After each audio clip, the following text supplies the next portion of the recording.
Olá, eu sou Cavalcante Júnior e este é o Pode Vir, o podcast da vida acontecendo. E quem senta-se à mesa hoje é Tessia Montenegro, escritora e professora da Universidade Federal do Ceará, para falarmos sobre o seu mais recente livro, em comemoração a este mês de abril, os 300 anos de Fortaleza, que é o Dicionário Amoroso de Fortaleza. Tessia, seja muito bem-vinda mais uma vez ao Pode Vir. Muito obrigada. É sempre uma ótima acolhida. A alegria é toda nossa e dos nossos ouvintes de tê-la aqui novamente. Nosso objeto hoje, o Dicionário Amoroso de Fortaleza, e eu começo com uma frase sua que você traz na apresentação do livro, que você diz: é um desafio amar uma cidade. Comecemos por aí. Por que é difícil amar uma cidade? Amar uma cidade de uma forma geral ou amar Fortaleza? Eu acho que os dois sentidos, né? Amar uma cidade, qualquer cidade, é um desafio, e também amar Fortaleza especificamente, né? Toda cidade tem ali os seus percalços, as suas dificuldades, as suas demandas, né? Nenhuma cidade está perfeita, assim como nenhum ser humano está perfeito, é sempre um processo, né? E muitas vezes a gente tem uma insatisfação com determinadas fases desse processo, né? E com Fortaleza, a gente percebe muita flutuação, talvez até mais do que em outras cidades. Dependendo da gestão política, a gente nota que alguns bairros ficam sucateados, esquecidos, algumas regiões da cidade totalmente, né, desprezadas. Então, essa beleza de Fortaleza, que é uma coisa muito conhecida no país todo e até fora do país, nem sempre é preservada, né? E, sobretudo, a qualidade de vida para os seus cidadãos. De maneira que eu acho que é sempre uma relação de amor e ódio, e esse Dicionário Amoroso de Fortaleza, ele tem esse título, mas não é um sentimento amoroso piegas, no sentido de uma idealização da cidade, né? Não, é um sentimento amoroso com toda a sua complexidade de altos e baixos, de bons e maus momentos na relação com essa cidade, e é um processo assim interminável, né? Sempre que eu estiver convivendo, enquanto eu estiver viva e morando em Fortaleza e pensando em Fortaleza, mesmo que não esteja aqui, essa vai ser uma sensação de amor muito complexo. E Tessia, você nasceu em Fortaleza, estudou em Fortaleza, sim, fez pós-graduação, mestrado, doutorado em Fortaleza, sim, e tornou-se professora universitária, hoje professora titular do curso de Letras da Universidade Federal do Ceará. Então, o teu vínculo com Fortaleza é muito forte. Sim, é um vínculo assim, essencial, de uma maneira que eu não percebia até quando eu pude sair de Fortaleza. Foi uma única experiência até hoje. Exatamente 10 anos atrás, né? Foi de 2015 a 2016, quando eu morei na Bélgica, fazendo um pós-doutorado, e eu tive exatamente essa sensação de pertencimento absoluto à Fortaleza, né? Assim, embora eu estivesse encantada, desejei muito morar fora, exatamente pelo aprendizado, pelo conhecimento, por poder praticar o francês, que até então eu não tinha podido. Mas também foi um sentimento de saudade absurda, assim. Por muitos momentos eu quis abandonar, né, e voltar por um sentimento assim de lundu, uma saudade muito profunda.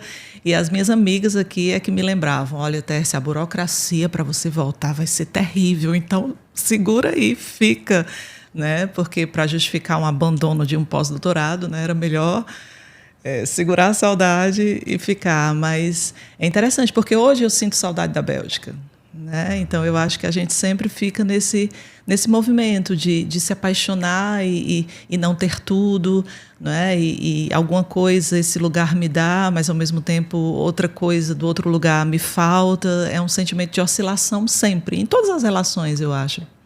E foi morando na Bélgica que você percebeu a diferença da luz? Exatamente. Sentiu falta da luz de Fortaleza? Sim, eu acho que inclusive impactou sim, um romance que você escreveu. Eu acho que a principal, vamos dizer, manifestação dessa saudade esteve na diferença da luz, da qualidade da luz, né? E até então eu não sabia perceber isso, porque estava imersa em Fortaleza desde sempre, né? É claro que eu fazia pequenas viagens, mas assim, morar em outro local e conviver todos os dias e saber que eu ia passar meses debaixo daquela luz pálida, né, daquele sol que não era um sol fulminante como o sol de Fortaleza, foi uma experiência, assim, ao mesmo tempo muito bonita, né, porque a gente passa a ver os contornos de outra maneira. Às vezes a luz de Fortaleza enceguece de tão forte e a gente não percebe tanto as imagens, né? Não percebe tanto os contornos. Então, esteticamente foi uma experiência muito bonita, mas era como se eu estivesse assim, muito reservada, como se as coisas não se expusessem, não fossem claras, não fossem nítidas, fossem um pouco secretas e eu não alcançasse. E aquilo me dava um sentimento de solidão muito grande, né? E o interessante foi que, logo que eu voltei a Fortaleza, dessa experiência na Bélgica, eu fui ao cinema do Dragão do Mar, que eu estava com muita falta de frequentar esse espaço particularmente, e fui assistir a um filme. Por coincidência, eu nem vi direito que filme era. Entrei na sala, qualquer que fosse o filme eu assistiria. E era um filme falado em francês, né? Me dei conta disso no começo, e logo nas primeiras cenas me deu uma sensação absurda. Meu Deus, eu conheço essa luz. E o filme se passava em Liège, onde eu fiquei. E eu só fui saber disso nos créditos finais do filme, né? E eu digo, mas eu conheço essa luz. Então, quer dizer, eu passei a conhecer a luz da Bélgica através dos meus sentidos, da minha percepção. Não digo tão bem quanto eu conheço a luz de Fortaleza, mas foi uma coisa que me impregnou também. E você que está nos acompanhando, Fortaleza é conhecida como a Terra da Luz. Esta cidade que está comemorando 300 anos agora em abril. E este episódio é em homenagem aos 300 anos de Fortaleza, com a escritora Tessia Montenegro, nascida em Fortaleza e conhecida internacionalmente por seus romances, seus contos e por seu trabalho acadêmico na Universidade Federal do Ceará. E agora nós estamos lançando o Dicionário Amoroso de Fortaleza como segunda edição, revista e ampliada, uma publicação da editora UFC, com um projeto gráfico belíssimo do Carlson Gracie.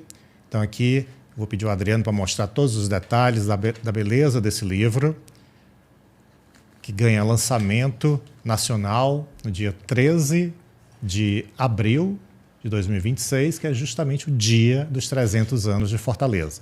Então, a Tessia Montenegro, ela revisou, ampliou, e ela vai conversar comigo agora sobre essa nova edição. Mas antes da nova, eu quero conhecer um pouco sobre a ideia da velha edição, ou da primeira edição. Como foi a ideia de criar um dicionário? Pois é, esse foi um convite da editora anterior. Na época, essa editora estava convidando autores de vários estados, os estados que iam sediar a Copa, né? E aí a ideia era essa. Era 2000 e... não sei se era 2014... 10 anos atrás, ou mais 2012, ou menos. Por aí, né? Eu não sou ligada em futebol, perceba. Eu também não, pois ajuda aí, gente. Justo. E aí, quando o convite surgiu agregado a esse tema, né, eu logo recusei, dizendo, não, mas eu não gosto de futebol, isso para mim nada significa, né, então como é que eu vou fazer? E aí ele, né, o editor na época ficou dizendo, não, mas veja, você vai ter que ter alguma coisa sobre o Castelão, né, que é o estádio de futebol, mas assim, no mais, você fala sobre a cidade do jeito que você quiser, não vai ser uma coisa tendenciosa para o futebol apenas, né? Apenas tem que entrar esse verbete e tudo. E, de fato, foi o verbete mais difícil para eu fazer, né? Porque não me identificava com o tema, mas eu acabei falando sobre essa não identificação com o tema também, né? E foi uma experiência muito interessante porque me permitiu passear por Fortaleza quase que turisticamente, porque a ideia desse livro, que eu acho que se renovou com a segunda edição, é que seja um livro, ao mesmo tempo, reconhecível pelos nativos, né, que os fortalezenses e as pessoas que vivem aqui, que elas possam reconhecer os locais e de alguma maneira se identificar com algumas experiências que esses locais trazem, mas que também seja um livro sedutor para o turista, para o estrangeiro. Não é exatamente um guia de viagens, mas um livro que pudesse servir nessa direção também, né? Numa direção de testemunho, numa direção de convite. Então, vamos dizer que a proposta híbrida me seduziu, né? A ideia de que eu poderia fazer muitas coisas com esse livro, né? E acabou que nessa segunda edição eu acho que eu fiz até mais, essa questão híbrida talvez tenha se ampliado, né? Eu gostei muito, Cavalcante, que numa ocasião, falando sobre esse livro, já na maneira de anúncio, né, que foi na Bienal do livro, você comentou que percebia uma espécie de fôlego, não é? Alguns textos, eles expiram, eles se ampliam, assim, eles se externalizam mais para temas que podem interessar de uma maneira ampla, né, as pessoas, e outros são como se fossem uma inspiração, outros são textos desenvolvidos de uma maneira mais íntima, a partir de uma experiência mais pessoal, né? E a partir dessa sua visão, eu tentei, nessa segunda revisão, né, nesse segundo trato com o livro, de fato fazer isso de maneira mais consciente, porque o livro já tinha isso, tanto é que você percebeu, né, mas eu mesma não tinha me dado conta. Então, eu busquei alternar esse fôlego, né? Então, eu acho que há textos que são muito próprios de quem mora em Fortaleza e de quem respira Fortaleza, mas, ao mesmo tempo, há textos que se soltam disso para se tornarem mais convidativos para quem não conhece, né? Seria inspiração e expiração. Então, se você leu a primeira edição, tenha certeza, você precisa ler a segunda edição também, porque os textos foram recriados, alguns substituídos. E eu vou deixar aqui na legenda deste episódio o WhatsApp da editora da Universidade Federal do Ceará, para que você possa adquirir de qualquer parte do país, ou mesmo do exterior, o exemplar do Dicionário Amoroso de Fortaleza. Tessia, o que você gostou mais de mudar nesta segunda edição? Um verbete especificamente? Eu acho que todos os verbetes que foram incluídos aqui me deram muito prazer, porque trouxeram exatamente essa sensação de que o livro é um livro novo, né? Embora eu tenha mudado uma palavrinha aqui, outra ali, mas os verbetes que entraram realmente, que são coisas novas, textos absolutamente novos, deram esse frescor, assim, para mim, no momento de recriação. Então, eu acho que o verbete sobre a geografia de Fortaleza, né, que era uma coisa tão necessária, mas que na primeira edição eu não tinha incluído. O verbete sobre gatos também, que foi um alerta, um pedido, não sei se você lembra, nessa mesma ocasião lá no nosso encontro da Bienal. Uma amiga, e os gatos estão na capa do livro também. Justamente, pois é, uma amiga que é também uma leitora solicitou, né, que no diário houvesse um verbete sobre gatos, já que eu gosto tanto de gatos e, enfim, eles estão na cidade, né, eles fazem parte de muitos ambientes, né, do ambiente universitário, como nós sabemos. Então, é isso, assim, eu acho que as inclusões, principalmente, me deram prazer, porque é como se eu tivesse conseguido recuperar a voz, a dicção da época em que eu escrevi, a estrutura, o tamanho do texto, mas com esse frescor. E é interessante que o teu estilo de escrita da crônica, né, ele é um estilo também crítico. Então você convida o leitor a lançar um olhar crítico sobre essa cidade. Por exemplo, uma cidade que a cada quarteirão tem uma farmácia ou uma academia de ginástica, e você nos ajuda a pensar sobre isso. Por que essa cidade tem proliferado tantas farmácias e tantas academias e não tem praticamente mais nenhuma livraria de rua? Resta talvez uma livraria de rua, duas na cidade de Fortaleza e algumas de shopping center. Sim. Então, é um texto também para pensar Fortaleza. Sim, exatamente. Em alguns Fortaleza momentos que queremos ser. Sim, exatamente. Porque justamente essas flutuações, né, que comentamos no começo. Então, a configuração da cidade hoje não necessariamente será a mesma daqui a 5 anos, daqui a 10 anos, né? Então, nós podemos perceber alguns flagrantes de tendências, né, de modas que privilegiam determinados setores, né, o automobilismo, né, as farmácias, as academias de ginástica. Então, existem muitas lojas, muitos estabelecimentos em profusão, né, muitas ofertas desses serviços, mas outros serviços, né, mais voltados para a cultura, para a arte, tem uma pobreza, tem uma carência, né, de manifestação. Então, na medida em que a gente reflete sobre isso, talvez essa face da cidade, talvez essa tendência mude para os próximos anos. Então é um retrato que você disponibiliza dessa fortaleza em palavras. Exatamente, e é um retrato passageiro, né? Interessante isso, porque é um material que tem uma tendência a se tornar histórico. Sim. Né? Justamente falar sobre uma cidade, assim como falar sobre uma pessoa, né, é algo extremamente transitório. Né? A gente tem que perceber que aquilo é um congelamento de uma situação, de uma época, né? E daqui a algum tempo pode não ser daquele jeito, para o bem ou para o mal. Né? Então, é muito interessante perceber como a cidade muda da primeira edição desse livro para hoje, né? Cerca de 10 anos, e fazer essa reflexão, né? O que mudará para os próximos anos também. Né? Então, é bem um retrato, no sentido de que congela essa aparência. E também é um convite para o gestor da cidade, os gestores, né? Os urbanistas, pensarem sobre o impacto que as decisões deles e delas têm sobre a paisagem e o que é guardado mentalmente, né, por quem reside aqui em Fortaleza, daquela cidade. Sim. Então, a modificação das paisagens, você tem o direito de mudar a paisagem de uma população? Por exemplo, a nossa beira-mar, da nossa geração, já não é mais a beira-mar de hoje.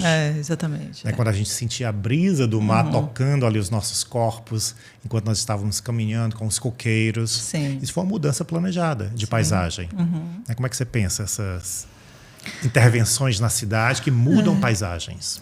Pois é, assim, é algo que me divide. Eu tenho um pensamento ambíguo a respeito, né? Porque, por um lado, eu tenho uma tendência saudosista de fato, achar que, poxa, antigamente, né? Até porque quando a gente perde uma referência, uma paisagem, um cenário, existe um luto aí, né? Existe um sentimento de um vácuo, né? Não dá para recuperar isso, a não ser em fotografias, mas presencialmente, no fenômeno, você perdeu para sempre, né? Por outro lado, eu percebo que há algumas melhorias, né? Que há algumas tentativas de acessibilidade, enfim, de transformação que tornam, né, alguns espaços de fato mais fáceis para o cidadão, né? Assim, o que me incomoda, sobretudo, é a sensação de que essas transformações elas homogeneizam as cidades. Então, de repente, o calçadão de Fortaleza vai se tornando muito parecido com o de Recife. Né? Então, essa sensação de que eu não consigo mais encontrar uma particularidade numa paisagem de Fortaleza que a distinga, né, de outras paisagens litorâneas do Nordeste, isso me incomoda muitíssimo, né? Mas eu acho que existem estratégias para fazer as melhorias urbanas que não sejam tornar essas capitais ou tornar essas cidades idênticas. Né? Eu acho que há maneiras de manter o colorido local, né? sem também abrir mão, vamos dizer, de um certo enriquecimento prático, urbanístico, né? Uma certa modernização, acho que a palavra seria essa. Eu acho que é necessário modernizar, mas não modernizar para que a cidade toda se pareça com um shopping center, né? Não se trata disso. E agora nós vamos para um rápido intervalo cultural e a gente traz a sugestão de um livro. Hoje eu trouxe a sugestão de um livro também dos 300 anos da nossa cidade, Fortaleza, lançado em abril de 2026, comemorando os 300 anos, que é o Fortaleza Amada. Um livro que reúne 163 autoras e autores com diferentes crônicas, diferentes formas de abordar, de pensar, de sentir Fortaleza por esses múltiplos olhares, além de um belíssimo prefácio e um pós-fácio, somando então 165 contribuições, publicado também pela editora UFC. Então fica a dica, Fortaleza Amada, para quem quer conhecer Fortaleza, seja residindo em Fortaleza ou você que nos acompanha de alguma outra cidade. E por falar em cidade, literatura, texto, eu queria pensar com você, Tessia. Nós temos uma tradição na literatura e na cidade, né, com cidades como Rio de Janeiro, São Paulo, Paris, Nova York. Mas Fortaleza, ela não tem aparecido com muita frequência na literatura, na ficção. Por quê? Pois é, Cavalcante, assim, de maneira muito particular, isso me tocou já há alguns anos, né? Eu não fazia esse tipo de questionamento, até que eu lancei um livro de contos chamado Tempo em Estado Sólido, O Tempo em Estado Sólido. Sim, foi um livro de contos que eu lancei em 2012 pela editora... foi premiado. Foi, sim. O Jabuti? Foi, finalista do Jabuti pela editora Grua, né, de São Paulo. E há um conto nesse livro que se chama Asa Norte, Caminho do Céu, né? E essa expressão Asa Norte é uma expressão que os pilotos usam, né, em diálogo com a torre de comando, quando eles estão, né, se aproximando. Enfim, na época eu fiz toda uma pesquisa sobre esse jargão dos pilotos, porque a história tinha a ver com isso, né, com a aviação e tal. E eu decidi colocar esse título, porque na hora havia um diálogo que envolvia essa expressão. Então, em algum momento, uma pessoa disse: eu li o seu livro e gostei muito daquele conto sobre Brasília. Aí eu disse: mas que conto sobre Brasília? Né? Aí Asa Norte. Aí eu, meu Deus do céu, que confusão terrível. Realmente, né? Realmente a pessoa achava que se tratava do plano piloto, mas assim, a história tinha sido situada no aeroporto de Fortaleza. Assim, eu fui fazer pesquisas no Pinto Martins, né? E, enfim, existe até hoje, eu não sei se isso persiste, mas na época havia uma prática, que eu acho até que não é uma prática muito legal, de as pessoas ficarem ali naquela ponte, né, vendo os aviões passando, né? E algumas pessoas conseguiam adaptar um rádio para interceptar o rádio do piloto e saber quando o avião vinha. Um amigo meu tinha essa prática e ele me levou. Né? Eu tive essa prática também. Você viu? teve também, né? Pois me diga se é legal ou não, né? Então ele me levou, já que eu estava escrevendo sobre isso, ele me levou para esse passeio e realmente é magnífico. Assim, você vê o avião, a barriga do avião. É quase uma baleia, como se você estivesse debaixo do mar e visse uma baleia passando, né, em cima de você. Mas aí eu pensei, essa confusão que essa pessoa teve, ela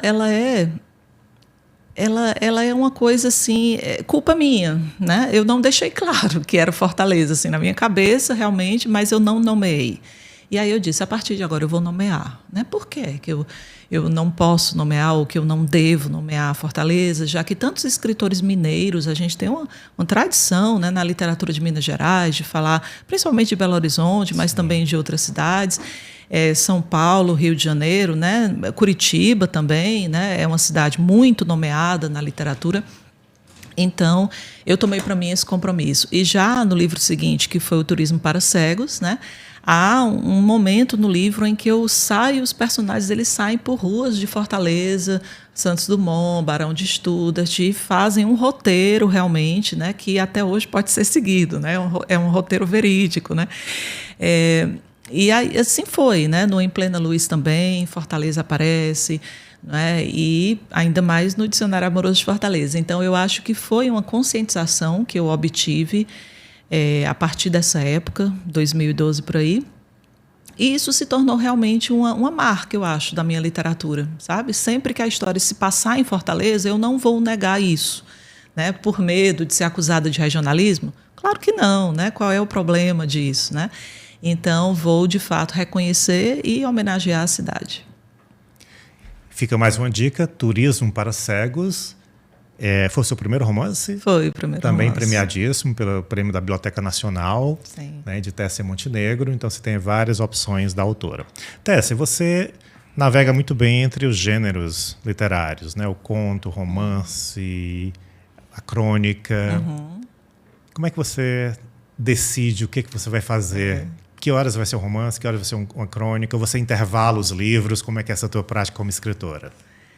Pois é, assim, no caso do conto e da crônica, que são textos mais curtos, eles surgem assim de uma maneira sem tanto planejamento, não é? Então, num fim de semana, por exemplo, num momento ali um pouco mais desocupado, eu posso me colocar a pensar numa história de pequeno porte e posso escrevê-la ali, né, imediatamente. Agora, quando eu começo a pensar numa história que vai se ramificar, que vai envolver mais personagens e mais núcleos temáticos, que seria, no caso, um romance, então eu realmente preciso de um planejamento de tempo, né? Eu não posso resolver isso num fim de semana, eu preciso, no mínimo, de umas férias, não é? Pelo menos para fazer uma versão bruta e depois deixar descansando ali na gaveta, para depois, em outras férias, pegar e tentar fazer uma segunda versão. Então, nós que somos professores, né, sabemos que precisamos encaixar, né? Em primeiro lugar vem a nossa profissão, magistério, e os horários que o semestre libera, né, da sala de aula são os horários em que eu fico tentando manejar, né, a literatura. Então, atualmente eu estou nesse processo assim, de querer escrever um novo romance, mas ainda não consegui organizar a minha agenda para isso, né?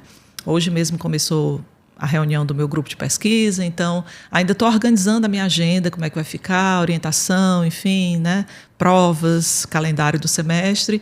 E uma vez que eu tenha isso já um pouco mais definido, eu posso marcar, não, eu vou começar agora, a partir desse mês, talvez em junho, talvez eu consiga isso em junho, né? Mas assim, mesmo antes de começar a fase da escrita, eu já estou escrevendo, assim, né? Já estou...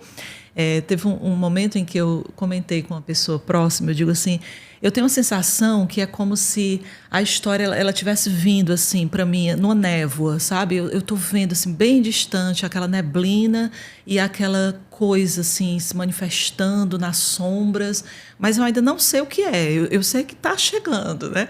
E à medida que eu permito olhar para isso, eu acho que se aproxima cada vez mais e se torna cada vez mais evidente e a história vai se firmando. Nesse momento ainda está muito embaçado.